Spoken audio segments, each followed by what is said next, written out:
டைரக்டர்கள். ஒரு கூட்டுறவு சங்கத்தின் ஆண்டு பொதுக்குழு கூட்டம் நிதிநிலை ஆண்டு முடிந்து எத்தனை மாதத்திற்குள் கூட்டப்பட வேண்டும்? 6 மாதத்திற்குள் கூட்டப்பட வேண்டும். ஒரு கூட்டுறவு சங்கத்தின் ஆண்டு பொதுக்குழு கூட்டம் நிதிநிலை ஆண்டு முடிந்து 6 மாதத்திற்குள் கூட்டப்பட வேண்டும். அடுத்த கொஸ்டின், இந்திய அரசியலமைப்பு சட்டத்தில் கூட்டுறவு எத்தனையாவது அட்டவணையில் உள்ளது? இந்திய அரசியலமைப்பு சட்டத்தில் கூட்டுறவு 7வது அட்டவணையில் உள்ளது. இந்தியாவின் முதல் கூட்டுறவு சட்டம் எந்த ஆண்டு இயற்றப்பட்டது? இந்தியாவின் முதல் கூட்டுறவு சட்டம் எந்த ஆண்டு இயற்றப்பட்டது? தொடங்கப்பட்டது 1904. கூட்டுறவின் தந்தையார் ராபர்ட் ஓவன். கூட்டுறவின் தந்தையார் ராபர்ட் ஓவன். 7th கொஸ்டின், மாநிலங்களுக்குள் மாநிலம் என்று அழைக்கப்படுவது எது? மாநிலங்களுக்குள் மாநிலம் என்று அழைக்கப்படுவது கூட்டுறவு. Option C. 7th கொஸ்டினுக்கான ஆன்சர் கூட்டுறவு. மாநிலங்களுக்குள் மாநிலம் என்று அழைக்கப்படுவது கூட்டுறவு. சர்வதேச கூட்டுறவு கூட்டணி லண்டனில் எந்த ஆண்டு சர்வதேச கூட்டுறவு மாநாட்டால் நிறுவப்பட்டது? இந்த கொஸ்டின்ல 2 கொஸ்டின் இருக்கு. சர்வதேச கூட்டுறவு கூட்டணி லண்டனில் எந்த ஆண்டு சர்வதேச கூட்டுறவு மாநாட்டால் நிறுவப்பட்டதுன்னா ஆன்சர் 1895. 1895. அதே சர்வதேச கூட்டுறவு கூட்டணி லண்டனில், அதாவது இந்த பிளேஸ் கொடுத்துருக்காங்க பாத்தீங்களா, எங்கு நிறுவப்பட்டது? 1895 சர்வதேச கூட்டுறவு கூட்டணி எங்கு நிறுவப்பட்டது அப்படின்னு கேட்டாங்கன்னா, எங்கு நடந்தது அப்படின்னு கேட்டாங்கன்னா பிளேஸ் லண்டன். சரிங்களா? எங்கு நடந்தது? இந்தியாவில் கூட்டுறவு சங்கங்களின் சட்டம் எந்த ஆண்டு இயற்றப்பட்டது? இந்தியாவில் கூட்டுறவு சங்கங்களின் சட்டம் எந்த ஆண்டு இயற்றப்பட்டது? 1912. Option B. அதாவது இந்தியாவில் முதல் கூட்டுறவு சட்டம் 1904. இதுல சில குறைகள் இருந்தது, அதை நிவர்த்தி பண்ணி தான் 1912 ஒரு கூட்டுறவு சட்டத்தை எடுத்துன்னு வந்திருப்பாங்க. அதுதான் இது கூட்டுறவு சங்கங்களின் சட்டம் அப்படின்றது. சரிங்களா?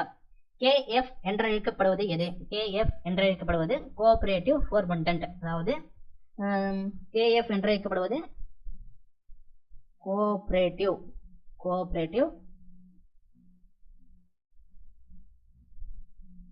FORBUNDET ஃபோர்மண்டன்ட் அப்படின்னு சொல்லுவாங்க. எந்த நாடுன்னு கேட்டாங்கன்னா ஸ்வீடன். எந்த நாடுன்னு கேட்டாங்கன்னா ஸ்வீடன். சரிங்களா? 11வது கொஸ்டின், அமுல் விரிவாக்கம் எழுதுக. அமுல் விரிவாக்கம் எழுதுக கேட்டிருக்காங்க. Anand milk union limited. Anand milk union கரெக்டா? யூனியன் லிமிடெட் அப்படின்னு சொல்லுவாங்க. தமிழ்ல ஆனந்த் பால் உற்பத்தியாளர்கள் கூட்டுறவு இணையம். அமுலின் விரிவாக்கம் Anand milk union limited, Anand பால் உற்பத்தியாளர்கள் கூட்டுறவு இணையம். அடுத்த கொஸ்டின், ஒரு கூட்டுறவு சங்கத்தின் அபிவிருத்தி மற்றும் நிலைத்தன்மை இவர்களின் பொறுப்பில் உள்ளது. நிர்வாக இயக்குனர்கள், மேனேஜிங் டைரக்டர்னு சொன்னல, அதுதான் மேனேஜிங் டைரக்டர்.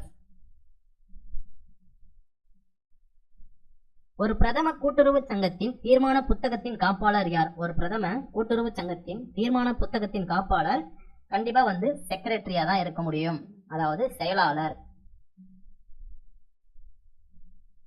செக்ரட்டரி. சரிங்களா? STCCS இன் விரிவாக்கத்தை எழுதுக. STCCS இன் விரிவாக்கத்தை எழுதுகன்னு கேட்டிருக்காங்க. எஸ் அப்படின்றது short term cooperative credit structure.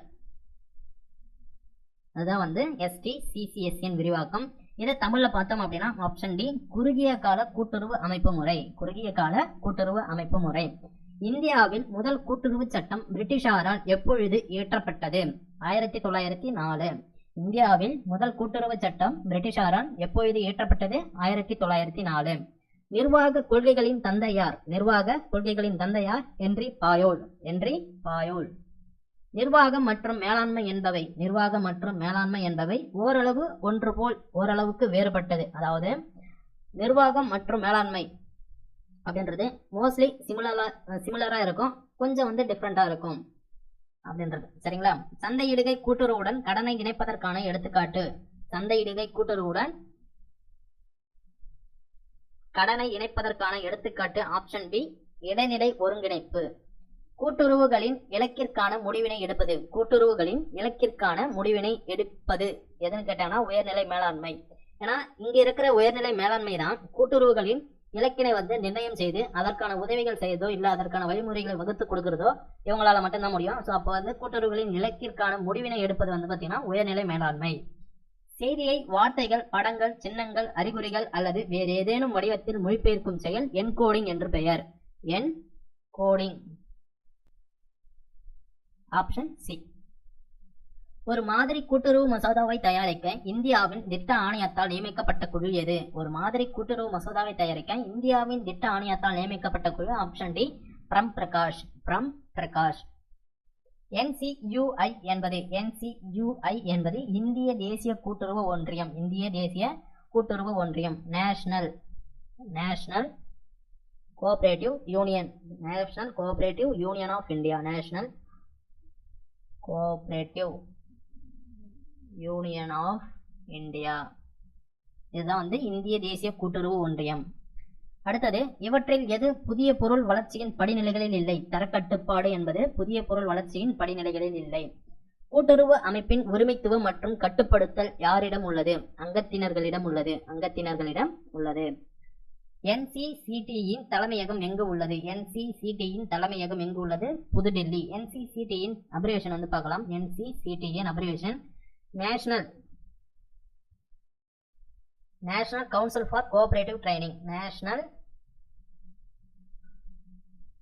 Council for cooperative training.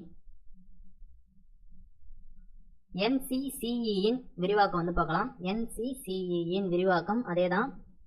National centre for